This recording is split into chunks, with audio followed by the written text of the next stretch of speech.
pour que tu rêves encore. Un peu. Bonjour, bienvenue, salut, ciao. On est vendredi 24 mai. Attention, c'est que le cinéma ce matin et pas n'importe lequel. On vous déroule le tapis rouge avec Zoé Sfez qui est avec nous en studio, qui est épuisée puisque vous ne faites que bosser depuis ce matin. Vous attribuez des palmes d'or à la chaîne à nos auditeurs. Matt nous disait qui va déjeuner en terrasse aujourd'hui. Voilà. On est dans Rome et il y a des belles terrasses. Il y a ce qu'on appelle la Via Veneto, qui est un peu les Champs-Élysées de Rome. Je parle évidemment de la Dolce Vita, qui est le chef-d'œuvre de Fellini. L'apothéose du cinéma de Fellini. C'est aussi ce moment où Rome est sublimissime. Le monde entier y est. Il y a évidemment ce jeune homme merveilleux qui est Marcello Mastroianni, qui ne sait pas très bien ce qu'il fait dans sa vie. En fait, il erre comme ça dans Rome avec des mannequins suédoises, des producteurs véreux italiens. C'est et donc votre il vie, passe de terrasse en terrasse. Il se baigne la nuit, évidemment, avec Anita Ekberg dans la Fontana dei Trevi, vous la connaissez. Marcello, come here. C'est un très beau film sur l'impuissance. Alors, on ne te souhaite pas ça, jeune homme qui déjeune en terrasse. Là, on est donc sur le cas d'Anna, collégienne, qui va donc au collège, puis qui va chanter et danser. J'ai envie de dire les parapluies de Cherbourg. Bravo. Les parapluies de Cherbourg. Les parapluies de Cherbourg sont attribués à Anna, collégienne. Alors, elle n'était pas née, a priori. Elle a était pas 16 ans. née, mais a priori, moi non plus. Je suis pas non plus canonique à ce point-là. C'est un film de Jacques Demy. Voilà. C'est la première comédie musicale. C'est la première plein de trucs. C'est la première comédie musicale entièrement chantée. Catherine Deneuve, qui est une jeune vendeuse de parapluies à Cherbourg, qui tombe amoureuse d'un jeune garagiste. Et là, arrive la guerre d'Algérie et donc il doit partir. Elle reste et elle est enceinte de lui.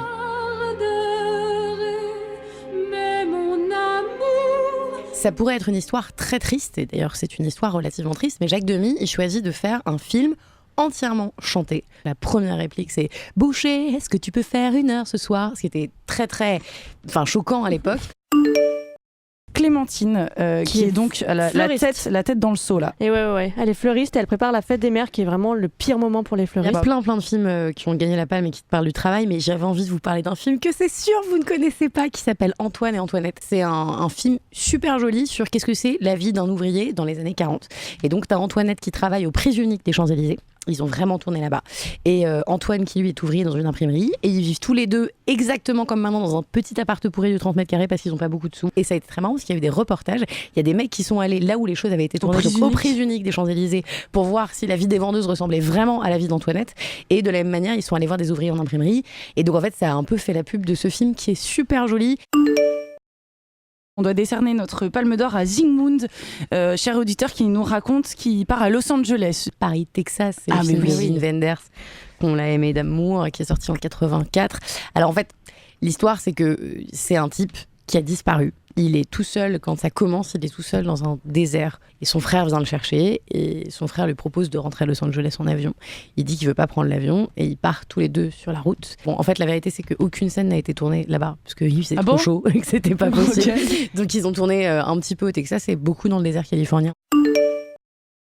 C'est Julie, elle maîtrise peut-être pas la situation, elle est maîtresse remplaçante dans une classe de petits, moyens, grands CP. Oula. Entre les murs de 2008, Laurent Cantet, c'est un film adapté d'un roman de François Bégodeau, qui était prof, qui racontait son histoire de prof dans ce livre. Une histoire à peu près vraie. À peu près vrai complètement, et qui joue son propre rôle dans ce film face à une classe de mômes qui ont été recrutés dans le 19e à Paris, dans le 20e, qui ont été dragués toute l'année, qui ont tourné pendant les vacances d'été et qui... Eux, je pense, j'ai parlé avec certains d'entre eux à l'époque, qui n'avaient pas du tout conscience qu'ils étaient en train de faire ce film. Ce que je veux dire, c'est que pour deviner succulent, ce que je viens de vous dire, là, devrait vous mettre la puce à l'oreille. Tu sais, ça veut dire quoi? Ça veut dire quoi? La puce machin truc, là.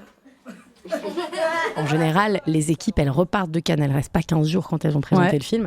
Et là, on les a rappelés en mode, les gars, faut que vous reveniez, il y a une palme d'or, faut que vous reveniez avec toute la classe. Ils n'avaient pas du tout prévu le coup, qu'ils ont dû louer des wagons de TGV, aller rechoper les mômes qui étaient tous partis en week-end. Et c'était une super belle palme, moi j'en ai un super beau souvenir.